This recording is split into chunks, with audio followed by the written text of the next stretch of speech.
शीतली प्राणायाम की विधि बहुत ही सरल है, बहुत ही आसान है। कुछ नहीं करना है, कमर गर्दन सीधी करके किसी भी एक ध्यानात्मक आसन में बैठना है। अगर किसी को बैठने में दिक्कत है, घुटनों में प्रॉब्लम है, बैठ नहीं पाते, तो आप चेयर पर या सोफे पर बैठकर भी इस प्राणायाम का अभ्यास कर सकते हैं। अगर बैठ भी नहीं सकते तो लेटे लेटे भी आप इस प्राणायाम का अभ्यास करते हैं। बहुत ही सरल विधि है शीतली प्राणायाम की। कमर गर्दन सीधी करके बैठे, उसके बाद में दोनों हाथ दोनों घुटनों पर ज्ञान मुद्रा या ध्यान मुद्रा में रखना है। उसके बाद इस जीभ को, इस टंग को गोल बनाना है। जैसे एक ट्यूब होती है, ट्यूब एक नली होती है, उस नली की तरह जीभ को गोल करके होठों से लगाना है आगे, और उस गोल ट्यूब से, उस गोल जीभ से श्वास को अंदर खींचना है मुंह के द्वारा, और फिर श्वास को अंदर रोक कर रख के मूल बंद और जालंधर बंद लगाएं, और फिर श्वास को धीरे धीरे दोनों नासिकाओं से बाहर छोड़ दें।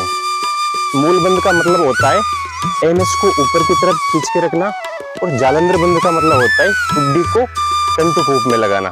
ठीक है, तो शुरू करते हैं। जीभ को गोल करके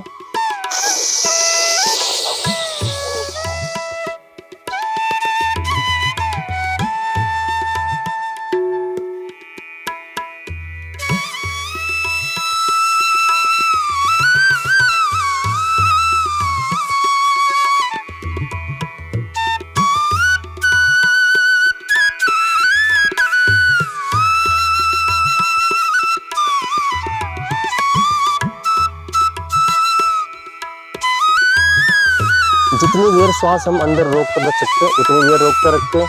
फिर जीभ को गोल गोल बनाएं, और फिर उसको मुंह के द्वारा श्वास को अंदर खींचें, फिर मूल बंद और जालंधर बंद लगाएं, श्वास को रोक कर रखें, फिर श्वास छोड़ दें। एक बार फिर से करते हैं।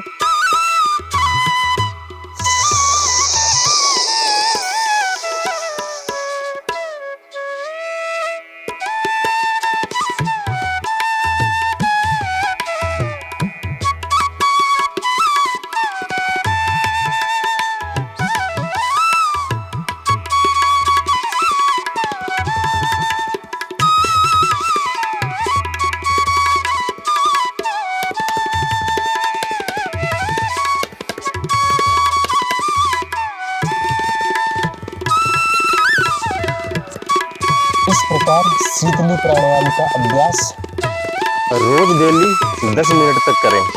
इसके साथ साथ नेक्स्ट